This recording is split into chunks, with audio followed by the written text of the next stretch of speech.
아, 왜 이 제목을 잡았는가? 오늘 본문의 말씀 중에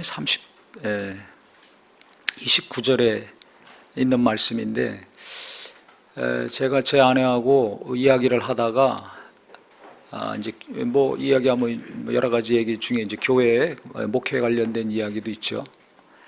그다음에 우리가 저 앞에 유스센터하고 비즈니스 센터 이제 공사 문제로 또 이제 여러 가지 얘기도 하고 하는데, 얘기를 이렇게 쭉 듣는데 뭐 기도를 워낙 많이 하는 사람인지 이제 어쨌든 이렇게 많은 여러 가지 아이디어를 내놓습니다. 들어보면 거의 맞죠. 근데 문제는 뭐냐면, 목회를 제가 하는 사람이고 또 목회 짧게도 아니고 오래 했던 사람인데, 근데 제 머릿속에서는 여러 가지 좋은 아이디어들이, 생각들이 안 나오는 것을 발견을 했습니다. 이런 경우가 이제 몇 번 있었는데, 그러면서 이제 저한테 묻는 거죠. 당신 어떻게 생각하냐고, 이 일에 대해서. 난 모르겠다고. 아무것도 이 생각이 안 나온다. 나는 모르겠습니다. 근데 그 답을 이제 하는데, 저도 모르게 제 안에 깊은 곳에서부터 무엇인가 이제 올라오더니 막 눈물이 나기 시작했습니다. 흐느끼면서. 제가 살면서 이런 경우가 거의 없는데, 작년인가 재작년부터 좀 더 올라가면 이제 개척한 이후에 설교 중에도 몇 번 말씀드렸지만, 하나님 일만 이제 열심히 했지 뭐 다른 건 신경 안 쓰고 살았는데, 아버지로서 내가 어떤 사람인가, 남편으로서 어떤 사람인가를 돌아보면서, 나 때문에 아내가 많이 힘들었겠구나, 우리 아이들이 많이 힘들었겠구나, 이것을 깊이 하나님이 깨닫게 하시면서 이제 뜨거운 회개의 눈물을 흘린 적이 몇 번 있었습니다. 그런데 이제 최근에 와서는 작년부터인가, 재작년부터인가, 기억은 확실히 안 나는데, 이제 하나님의 일을 할 때는 항상 기도하고 또 뭘 어떻게 해야 될지 하나님이 분명히 알려주셔서 해왔거든요. 뭐 예를 들면 이제 새신자 같은 경우도 새신자 초청 행사 같은 거를 하고, 뭐 시설도 새신자에 맞도록 꾸미고, 그 다음에 그 일들을 하고, 그다음에 새신자 예배를 따로 만들어 가지고 기존 예배랑 별개로 해서 새신자들이 평안하게 와서 복음을 듣고 교회에 정착할 수 있도록, 주일학교도 뭐 미취학이고 초등이고 중고등이고 그 연령대에 맞도록 공간과 시설을 만들어주고, 뭐 벽화를 그린다든지, 그 다음에 책걸상을 학생들에게 막 해준다든지, 그 다음에 커리큘럼도 뭐 초등학교 3년, 3년에서 6년, 중고등도 3년, 3년에서 6년, 12년치 커리큘럼을 이제 새로 만들어 가지고 학생들에게 성경을 체계적으로 창세기부터 계시록까지 잘 가르칠 수 있도록 하고, 뭐 부모랑 같이 선생님하고 하는 세미나, 워크샵 이런 것들도 정기적으로 하고, 뭐 장년들도 뭐 설교나 예배나 신방뿐만 아니라 리더십들 모여서 세미나하고 워크샵하고 토론하는 것도 하고, 뭐 부흥회도 뭐 2달마다 하고, 뭐 그다음에 신학교 가서 또 뭐 실천 신학에 관련된 과목들을 계속 오랫동안 또 가르치기도 하고, 명절 때 뭐 집회, 부흥회 이런 것도 뭐 하고, 이 젊은이 사역들, 또 캠퍼스 사역 하는 사람들 하고, 또 이 청년 사역도 또 꽤 하고, 이렇기 때문에 이 다양하게 사역을 하고 했기 때문에 이제 경험이 많죠. 한 30여 년 동안 그렇게 해왔으니까, 또 그것도 대충이 아니라 열심히 아주 목숨 걸고 진짜 해서 몸도 망가지고 심하게 병도 앓고,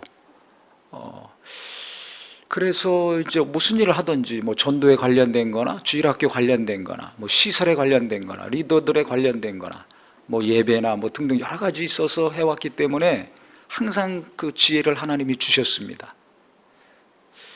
그런데 최근에 와가지고는 한 1, 2년 전부터인가 와가지고는 이게 안 나오는 거예요, 지혜가. 이거 어떻게 해야 될지 뻔히 알고 착착착 일을 해갔었는데, 그래서 성도들의 마음을 모으고 뜻을 모아서 이것들을 아주 은혜 가운데 잘 했었습니다. 그래서 교인들도 기뻐하고 자부심을 갖고 긍지를 가지고 신앙생활을 재밌게 한 경험들이 있는데 이게 개척한 이후에 이게 안 되는 거예요. 그래서 왜 그럴까? 제 아내는 어떻게 해야 될지 이게 계속 나오는데, 전혀 목회는 해보지도 않은 사람인데 이 아이디어가, 지혜가 계속 나오는데 저는 안 나와요. 그러니까 이 목회자로서 참 좌절감이 느낄 수밖에 없죠. 왜 안 되는가? 과거에는 잘했는데 왜 지금 이게 안 보이는가? 답답하면서 이제 슬프면, 왜 그러겠어요? 이게 사이즈가 다르잖아. 일단 큰 교회에서 많은 사람들과 많은 일꾼 데리고 준비된 데서 이제 이렇게 할 때와 처음부터 이제 맨 바닥에서 이제 하나씩 해야 될 때 완전히 상황이 다르죠. 또 성도들도 그렇고 저도 그렇고, 목사가 한마디 하고 하겠다 그러면 다 협조하고 따르고, 그게 이상한 것이 아니고 교회를 위하고 성도들을 위하고 새신자 전도와 주일학교 학생들을 위한 거니까 그걸 누가 반대하고 싫어합니까? 또 이제 시설을 바꾸려고 그러면 돈이 많이 들어가는데도 이렇게 한다고 광고만 한마디 하면 또 그렇게 이제 후원하는 분들이 있었어요. 그래서 각자 이제 한 서너 명이 또 그렇게 큰 일이지만 하시라고 큰 돈을 내놓으면 그거 가지고 이제 일들 하고, 그래서 전혀 불편 없이 했었는데 이제 상황이 달라졌죠. 요즘은 목사가 한다고 하면 아멘 그러고 다 순종합니까? 그런 시대는 지났습니다.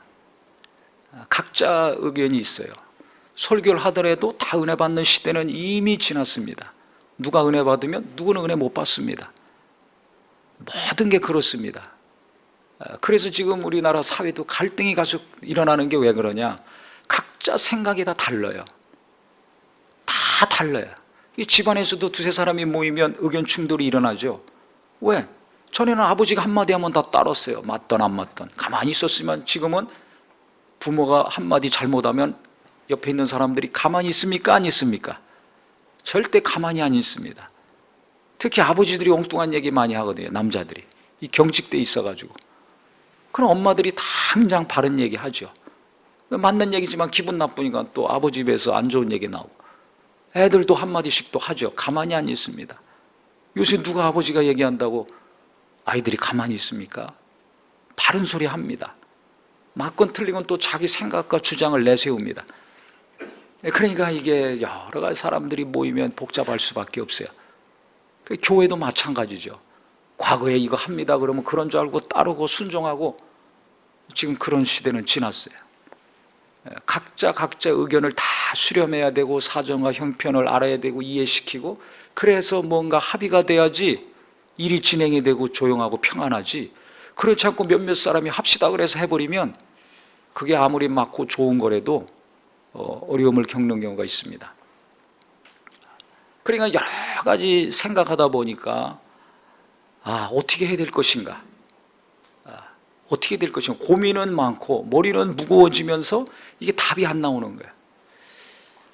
그러니까 갈수록 고민은 많아지고 어떻게 해야 될지 새로운 시대니까, 또 코로나 이후에는 또 더 이게 바뀌었지 않습니까? 목회 환경이, 이 사업 환경도 그렇고 사는 게 다 바뀐 것처럼. 그러니까 여러 가지 고민할 거는 많고 인도함 받아야 될 것은 많은데 이 답이 안 나오는 거예요. 하나님이 째까닥 알아서 날마다 주셨는데 이게 안 나오는 거예요. 그래서 왜 그런가, 제가 제 아내와 대화하면서 너무 답답하고 또 낙심도 되고 좌절감도 느끼고, 이 수십 년 동안 한 것이 지금 거의 아무 소용이 없어요. 그게 얼마나 이게 참담합니까? 30년 동안 그래도 뭔가 했는데 이게 다 무너지는 느낌. 도리어 그렇게 열심히 했던 것이 지금 이 시대에 안 맞으니까 어떻게 보면 이게 걸림돌이 되는 경우도 있습니다. 그러니까 이게 복잡한 감정이 얽히고 설키고 그런 것들이 계속 쌓여가지고 어느 순간에 제 안에서 이제 터져 나온 거예요. 대화 가운데. 그래서 제가 막 그때 운전하고 있었는데 흐느끼면서 막 우니까 깜짝 놀래가지고, 왜 그러냐요. 그래서 내가 이렇게 지금까지 일해왔는데 지금 내가 이렇게 왜 지혜가 안 나오고 왜 아무 생각이 안 나오는지 나도 모르겠다. 그래서 내가 참담해가지고 나도 모르게 지금 이렇게 눈물이 나오는가 보다 했더니 한다는 얘기가, 그거 다 하나님이 지우라고 하시는 거다. 30년 동안 하나님이란 거 뭐 이것도 하고 저것도 하고 뭐 신학교 가서 강의도 하고 부흥회도 하고 뭐 이런 것들 하나님이 다 싹 제거하시는 것 같다. 근데 그게 하나님의 음성으로 들렸어요. 하나님이 제기하시는 성령의 음성으로 들렸습니다. 그러면서 오늘 이 본문의 말씀이 생각이 났어요. 여기 다시 보시면 바울이 고린도 교인들에게 뭐라고 하느냐, 형제들아 너희를 부르심을 봐라. 육체를 따라 지혜로운 자가 많지 아니하고 능한 자가 많지 아니하고 문벌 좋은 자가 많지 아니하다. 그러나 하나님께서 세상에 미련한 것들을 택하사 지혜 있는 자들을 부끄럽게 하려 하시고 세상에 약한 것들을 택하사 강한 것들을 부끄럽게 하려 하시며 그랬습니다. 왜 미련했을 때 나를 택하시고 왜 내가 가장 연약할 때 나를 부르셨는가? 우리가 언제 예수 제일 처음 믿습니까? 대부분 아시잖아요. 저 같은 경우도 제가 가장 연약할 때, 가장 밑바닥에 있을 때 제가 예수를 믿게 됐습니다. 내 힘으로, 내 능력으로 내가 맘만 먹으면 무엇이든지 할 수 있다고 생각하고 살았을 때는 예수를 핍박했어요. 교회 다니는 사람들 무시했어요. 목사들은 다 도둑놈 사기꾼이라고 욕했습니다. 그런데 제 자신이 완전히 무너졌어요. 정상적인 삶을 살 수 없을 정도로. 그때 학생 때인데, 대학교 다닐 때인데 학교도 못 가고 뭐 정상적인 삶을 전혀 살 수 없는 상황까지 내려갔습니다. 그때 하나님 만났거든요. 그래 대부분 이게 언제 은혜를 받는가, 언제 하나님을 만나는가, 언제 교회에 나오고 예수를 구주로 영접하는가, 인생에 있어서 가장 밑바닥에 처했을 때, 큰 병이 들었던지, 그래서 사형 선고 받았을 때 그때 천부 여지없어 손 들고 하나님께 나오지 않습니까? 아니면 또 사업이 어려워서 망했던지, 뭔가 자기가 의욕을 가지고 시작했는데 일이 안 됐던지, 가장 바닥에 있을 때, 내 힘으로 아무것도 할 수 없는 가장 연약한 자였을 때, 어떻게 살아야 될지, 어떻게 일해야 될지 아무 생각도 지혜도 나오지 않는 가장 미련한 상태에 됐을 때, 아무것도 없어가지고 밥 한 끼 먹을 돈도 없어가지고 진짜 가난해졌어. 없을 때, 그때 하나님을 알게 됩니다. 심령이 가장 가난해진 상태 아닙니까? 심령이 가난한 자 복이 있나니 천국이 저희 것이며 한 것처럼 그때 하나님의 음성을 듣고 예수의 부르심을 받아서 예수님 믿고 교회 나오고 예배도 하고 신앙생활을 하게 됩니다. 그런데 하나님이 이유가 있다는 거예요. 그럼 왜 그렇게 없을 때, 왜 그렇게 연약할 때, 왜 병들었을 때, 왜 망했을 때, 왜 다 무너졌을 때, 그때 왜 우리를 부르셨는가? 그것은 바로 그때 그 사람을 부르셔서, 나를 부르셔서 있는 자들, 강한 자들, 높은 자리에서 큰 소리치고 떵떵거리는 자들 부끄럽게 하려 하심이라 그랬습니다. 왜 부끄럽게 해요? 그들은 그게 의입니다. 내가 돈 많이 버는 것이 의고, 내가 출세해서 높은 자리에 앉은 것이 의고, 내 남편이 잘 되고 내 자식이 잘 되고 내가 열심히 해서 뭔가 이루어진 것이 다 의예요. 그러니까 하나님 믿기가 어렵습니다. 그래서 그 사람들을 부끄럽게 하려 하심이라 그랬어요. 성경의 28절에는 있는 것들을 폐하려 하시라 그랬습니다. 천하고 멸시받고 없을 때 우리를 부르셔서 그 반대에 있는 것들을 폐하려고 하신다는 겁니다. 그들은 하나님을 믿지 않을 뿐만 아니라 하나님을 대적하고 거부합니다. 우리도 그랬지 않습니까? 내가 뭔가 힘있고 잘할 때 하나님을 대적하고 교회를 대적하고 믿는 자들을 핍박합니다. 그러니까 하나님이 왜 내가 가장 살기 어려울 때 은혜를 주셨는가? 내가 어떠할 때 하나님의 은혜를 내가 체험하고 예수를 만나게 됐는가? 우리가 잘 생각하면 하나님의 뜻을 우리가 잘 이해할 수가 있습니다. 그런데 이는 아무 육체도 하나님 앞에서 자랑하지 못하게 하려 하심이라 그랬어요. 바로 핵심은 여기에 있습니다. 우리가 가장 미련하고 연약하고 멸시받고 없을 때, 밑바닥의 삶을 살았을 때 은혜를 받고 예수를 만났기 때문에 내 것을 내세울 수가 없어요. 잘 생각해 보세요. 내가 예수님 믿고 회개하고 은혜를 많이 받고 뜨거운 눈물 흘릴 때, 그때 내가 이거 잘했습니다, 저거 잘했습니다, 이런 게 있습니까? 없습니까? 아무것도 없습니다. 오직 내가 죄인임을 깨닫고, 내가 하나님 안 믿은 것이 얼마나 악한 죄인인가, 얼마나 내가 교만하게 살았는가, 얼마나 내가 더럽게 살았는가를 깨닫고 도리어 가슴을 치고 땅을 치고 회개하죠. 그러니까 예수님이 이 더러운 자를, 이 교만한 자를, 이 악한 자를 용서하시고 사랑하시고 나 대신 피 흘려 죽으시고 구원해 주신 것이 너무나 감사하고 너무나 고마워서 회개의 눈물이 감사의 눈물, 고마움의 눈물로 바뀌고 주님을 사랑하는 뜨거운 마음으로 살게 됩니다. 그러니까 예수를 제대로 믿으면, 성령으로 예수를 깨닫고 체험하면 나를 자랑할 것이 없어요. 내 가족들과 내가 지금까지 한 것을 자랑하지 않습니다. 그럼 누구를 자랑해요? 누구를 기뻐합니까? 예수를 자랑하죠. 예수님을 기뻐해, 예수님을 사랑해. 그러니까 거듭난 사람들의 특징은 만나면 누구 얘기가 나옵니까? 예수 얘기가 나오는 거예요. 만나면 누구든지 예수, 모르는 사람한테도 막 예수 믿으라고 전도하지 않습니까? 근데 이제 예수님 그렇게 은혜를 받아서 막 열심히 예배하고 봉사하고 기도합니다. 그러면 이제 직분도 맡겨지고 뭔가 이제 인정을 받죠. 그렇게 막 열심히 합니다. 그러면 나중에 어떻게 되는가? 이게 오직 예수님을 소중히 여기고 주님만을 사랑하고 주님으로 기뻐하고 주님만을 존중히 여겼는데, 예수님 믿는 거 더해가지고 뭔가 때가 끼기 시작합니다. 더러운 것이 붙기 시작해요. 그건 예수 믿고 나서 무슨 안 좋은 일을 해가지고 그렇게 되는 경우도 있지만, 범죄하지 않고 정욕에 이끌리지 않고 하나님 일 열심히 하고 신앙생활 열심히 하면서 그렇게 뭔가 예수, 그 거룩하신 예수, 그 이름 앞에, 그분 앞에 뭔가를 덕지덕지 지저분하게 붙이는 것이 있는데, 그게 뭐냐?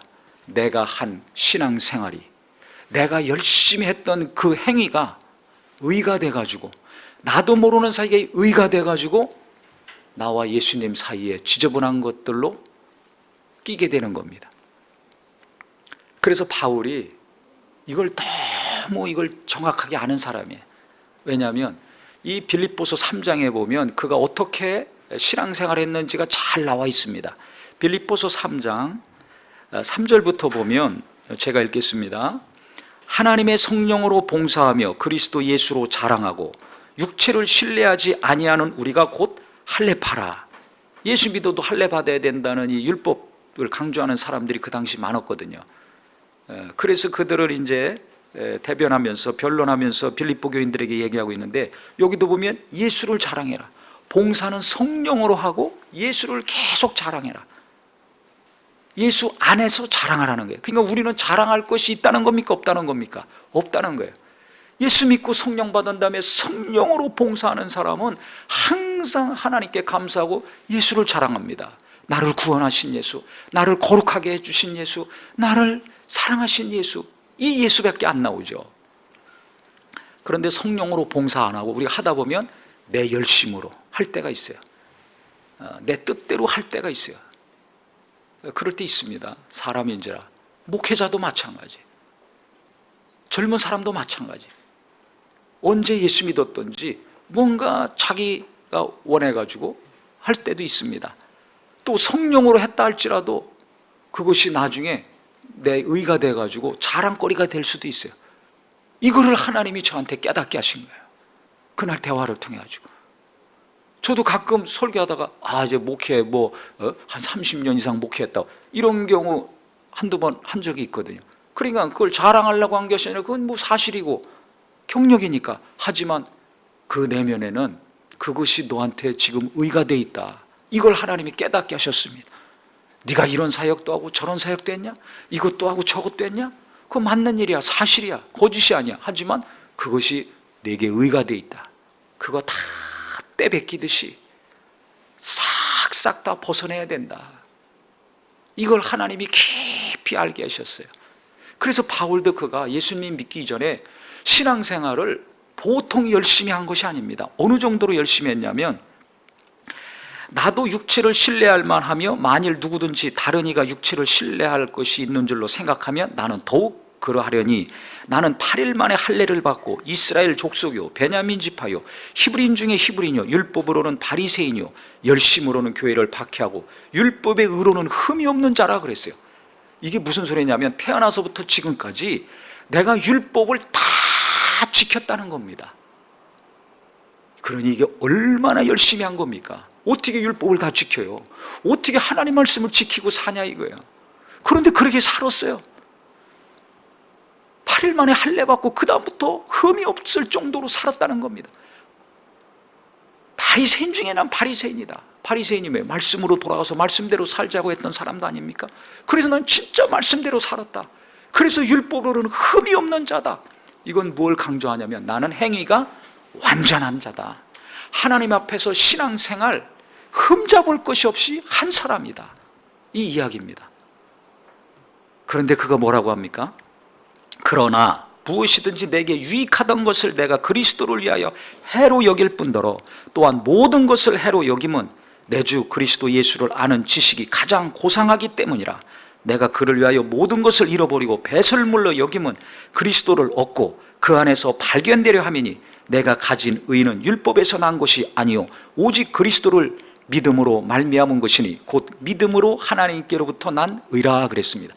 내가 태어나서부터 지금까지 율법을 완전하게 지키면서 즉 행위로는 흠잡을 것이 없이 완전하게 신앙생활을 했는데 이게 아니라는 걸 깨달았다는 겁니다. 그래서 내가 의롭다고 생각했다는 거예요. 흠잡을 게 없으니까. 나는 의로워. 하나님 앞에 떳떳해. 당당한 사람이야. 사람 앞에도 난 당당해. 그랬는데 그것이 자부심이요 긍지요 위로요 기쁨이었는데 이게 아니라는 걸 깨달은 거예요. 진정한 의는 나의 죄를 해결하시고 나를 구원하신 예수 그리스도를 믿는 믿음에서 나오는 것이라는 것을 알았다는 겁니다. 그래서 그가 다메섹 도상에서 예수님 만나고 거듭난 다음에 내게 유익하던 거 다 내가 해로 여긴다. 모든 유익한 거 내가 해로 여길 뿐만 아니라 배설물로 여긴다 그랬어요. 똥오줌으로 여긴다는 겁니다. 왜 그렇습니까? 성경에 있는 것처럼 가장 고상한 지식이 예수님을 아는 것이기 때문에. 그러니까 나를 구원하신 예수, 나를 의롭게 하신 예수, 나를 죄와 악에서 구별하여 거룩하게 해주신 이 예수님이 가장 고상하고 가장 소중하고 가장 귀한 분이기 때문에 그분 이외에 다른 어떤 것이 내게 들어오는 것을 내가 거부하겠다는 거예요. 어느 정도로? 배설물로 여길 정도로. 그러니까 예수님이 내 안에서 가장 거룩한 분으로 보존되기를 원하는 마음이 이 바울의 마음 가운데는 강하게 자리 잡고 있는 것입니다. 그래서 나는 오직 예수 한 분만으로 만족하고 기뻐하고 감사하고 그분만을 의지하고 살겠다. 이 고백이죠. 그래서 우리가 가장 연약할 때 하나님이 부르셔서 내가 육체의 행위로 육체를 자랑하지 못하게 하려 하심이라는 것은 육체로 행한 모든 행위들을 말합니다. 그것이 세상에서 했는 것이건 교회 안에서 예수 믿은 다음에 한 것이건 내가 어떤 행위를 잘해가지고 내게 위로가 되고 기쁨이 되고 만족이 되는 게 누구나 다 있습니다. 그것들을 나는 어떻게 여기고 있습니까? 계속 꼭 붙들고 그것으로 내가 위로받고 있습니까? 그렇다면 그만큼 나는 예수님으로 위로받는 통로를 막아놓고 있는 거예요. 내가 한 행위로. 지금 바울은 그가 예수 믿기 이전에 율법 안에서 한 행위 때문에 그것으로 자기가 의롭다고 여겼다가 이것이 아니라는 걸 깨닫고 예수 안에서 진정한 의가 뭔지를 알았죠. 근데 이것도 똑같이 우리는 예수 믿은 다음에 신앙생활 열심히 했어요. 그것이 바울이 율법화에서 흠이 없을 정도로 내가 신앙생활 잘했다고 한 것처럼 내가 성령으로 내가 봉사했어. 기도도 하고 헌금도 하고 예배도 하고 성도들도 섬기고 목회도 하고 이것도 하고 저것도 하고 이것이 어느 순간에 우리에게 의가 될 수 있습니다. 의가 된 것들이 많이 있습니다. 이것을 깨닫고 하나씩 하나씩 내려놓고 때 빼고 광을 내듯이 정말 이것들 버리고 예수님이 내 안에서 다시 새롭게 빛나는 심령들이 되기를 바랍니다. 이게 너무 중요하다는 걸 하나님이 알려주셨어요. 예수님이 빛이 나셔야 되는데, 그분이 영광을 받으셔야 되는데, 그 예수를 믿고 은혜를 받은 다음에 뭔가 열심히 행동으로 움직였던 그 행위가 그 영광을 가리우고 있고, 왜 우리가 무슨 굿하는 데나 우상 섬기는 데 가면 지저분하게 뭐 많이 붙여놨잖아요. 색색깔로 그냥 막 칠해놓기도 하고, 천이나 무슨 색종이 같은 걸로 많이 치장해놓자. 얼마나 지저분합니까? 얼마나 더럽습니까? 한 것처럼 꼭 그 느낌이에요. 아, 내가 예수 믿고 은혜 받고 지금까지 풀타임으로 수십 년 오래 열심히 했지만은 그 했던 것들이 덕지 예수님께 뭐 폈딱지 붙여놓은 것 같더라고요. 빨간색으로, 파란색으로, 노란색으로. 나는 이것도 했습니다, 저것도 했습니다, 이것도 잘했고 저것도 했었고. 다 소용없다. 지금 그것들이 내게 지혜를 주지 않는데 다 소용없다. 하나씩 하나씩 뛰어라. 내가 너의 주인이다. 예수님이 우리의 주인 아닙니까? 예수님이 우리의 머리 아닙니까? 그렇기 때문에 주님이 저한테 원하시는 것은 과거에 어떻게 했는지, 잘한 것도 있고 못한 것도 있을 겁니다. 어떤 분은 또 내가 뭔가 했는데 안 됐어, 못했어, 그것이 또 남아가지고 괴로워하는 분이 있을 거예요. 똑같습니다. 어떤 사람은 또 잘했어, 잘한 것 때문에 자기가 그것 때문에 위로받고 의의가 된 사람도 있을 겁니다. 그게 똑같은 거예요. 다 딱지 떼야 됩니다. 잘했으면 잘한 것도 떼고 못했으면 못한 것도 떼세요. 그것 때문에 내가 교만해지든지, 아니면 그걸 의로 삼든지, 아니면 못한 것 때문에 내가 괴로워하든지, 낙심 가운데 사는 겁니다. 다 떼야 된다는 거예요. 다 떼면 어떻게 돼요?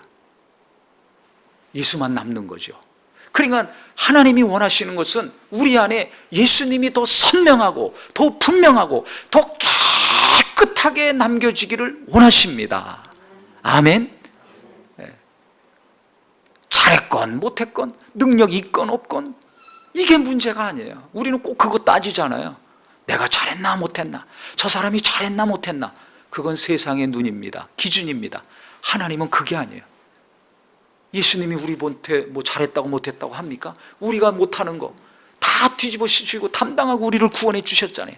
그래서 우리가 연약할 때, 가장 약할 때 우리를 구원해 주신 것은 육체를 자랑하지 말아라. 육체를 자랑하지 말아라. 즉 행위를 앞세우지 말아라. 뭘 잘했다 못했다 그거 하지 말아라는 것입니다. 그러니까 가족 간에, 성도 간에도 편안하려면 뭐 네가 잘하냐 못하냐, 내가 잘하냐 못하냐, 이 생각을 버리셔야 돼요. 그래야 하나님의 나라가 가정에서 이루어집니다. 교회에서, 일터에서도 이루어집니다. 근데 세상은 절대 그렇게 안 합니다. 그러니까 내가 세상의 가치관으로 살 것이냐, 성경적인 가치관으로 살 것이냐, 주님이 원하시는 방법으로 일할 것이냐, 세상의 방법으로 일할 것이냐, 선택을 해야 됩니다. 우리는 당장 바보 같고 미련하지만은 세상의 방법과 기준이 아니라 하나님의 방법으로, 성경의 기준으로 결단하고 살고 일하는 분들이 되기를 바랍니다. 그러면 당장은 뭔가 손해보는 것 같고 뒤떨어지는 것 같고 바보 같다는 손가락질 받을 수 있지만, 하나님의 나라가 내 안에서 이루어지고 내가 가는 곳곳마다 그 하나님의 평안의 나라가 이루어지는 귀한 삶이 될 수 있을 것입니다. 하나님은 그렇게 살기를 원하시는 거예요. 그래서 아무 육체도 자랑하지 말아라는 겁니다. 오직 자랑하려면 예수 안에서 자랑하라는 거예요. 예수를 자랑하라는 겁니다. 그래서 예수는 하나님께로부터 나와서 우리에게 지혜와 의로움과 거룩함과 구원함이 되셨다 그랬습니다. 맞지 않습니까? 예수님이 우리에게 지혜도 주시고 의로움도 주시고 거룩함도 주시고 우리를 구원해 주신 분이에요. 그런데 어떻게 예수 안에서 열심히 최선을 다하면서 살다 보니까 내가 하는 행위가 내 의가 됐고 내 기쁨이 됐고 그것이 내 자랑이 될 수도 있어요.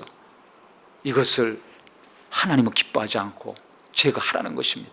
그래서 자랑하는 자는 주 안에서 자랑하라 한 것처럼, 내가 갈수록 누가 더 선명해지고 누가 더 분명해지고 누가 더 내게 기쁨과 위로자가 되어야 될 것인가, 다른 어떤 것이 아니라 예수 그리스도 한 분이 되기를 바랍니다.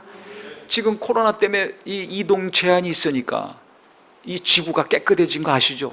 그렇게 공기도 먼지가 많고 더러웠었는데 인공위성이 사진 찍은 거 보셨잖아요. 뉴스 같은 데서. 깨끗하고 맑습니다. 물도 깨끗해졌어요. 그 혼탁하던 물들도 깨끗해졌어요. 모든 것이 깨끗해졌습니다. 한 것처럼 내가 예수 안에서 깨끗해진 심령, 그 거룩하신 예수님이 거룩한 그대로 내 안에서 살아서 나를 인도하시고 내게 지시하시고 내게 역사하시려면 예수 믿는 날부터 지금까지, 또 예수 열심히 믿고 신앙생활하면서 지금까지 무엇인가 덕지 붙어 있었던 내 공로, 내 의 있었다면 하나씩 떼고 또 떼고 또 떼심으로 어느 누구보다 예수님이 거룩하고 가장 존귀하게 우리 안에서 역사하시는 귀한 믿음이 되기를 예수 이름으로 축원합니다. 그래서 베드로후서 3장 14절에 보면 이런 말씀이 있습니다. 주 앞에서 점도 흠도 없이 평강 가운데서 나타나기를 힘쓰라 그랬어요. 언젠가는 우리가 예수님 앞에 서는 날이 오지 않습니까? 그때 점도 흠도 없이 평강 가운데 나타나기를 힘써라.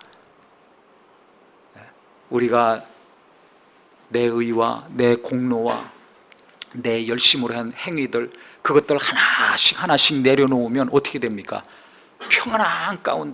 평안 가운데 기쁨으로 주님 만나는 자가 될 수 있을 것입니다. 그런데 이걸 모르고 그래도 내가 예수 몇 년 믿었는데, 그래도 왕년에 내가 교회에서 이런 것도 했는데, 내가 이것도 했는데, 입만 열면 내가 한 거, 내 행위가 나오는 경우 있죠. 이거 본인이 못 깨달아서 그래. 그런 사람들은 나중에 주님 앞에 섰을 때 점과 흠이 아직도 남아 있는 거죠. 그럼 편안 가운데 주님 만날 수 있겠습니까? 불편한 가운데 만나죠. 화장해야 편안하게 나가잖아요. 우리 여성분들 화장 안 하면 어떻게 돼요? 기미도 있고 뭐 있잖아요. 남자들도 요새 얼마나 꾸밉니까? 감추려고 하는데 주님 앞에서는 그걸 감출 수가 없어요. 그러면 어떻게 불편한 만남이 되는 거예요. 그 좋은 하늘나라 가서 예수님 만나는데 불편한 만남이 되는 거예요. 그러니까 점도 빼고 흠도 빼고 편안 가운데 주님 만나려면 내가 잘못하고 있는 거, 육체의 정욕에 이끌려 사는 거, 내 욕심에 끌려 사는 거 당연히 그거 줄이고 제거해 나가야 될 것이고, 또 예수 안에서 내가 열심히 함으로 내 공로가 되고 의가 되고 자랑이요 기쁨이 된 거 있다면 그것도 하나씩 둘씩 내려놓고 제거하셔서 예수님이 더 역사하시는 심령, 예수님이 더 영광 가운데 나를 비춰주시고 내 삶을 비춰주실 수 있는 귀한 심령이 되기를 예수 이름으로 축원합니다. 기도하겠습니다.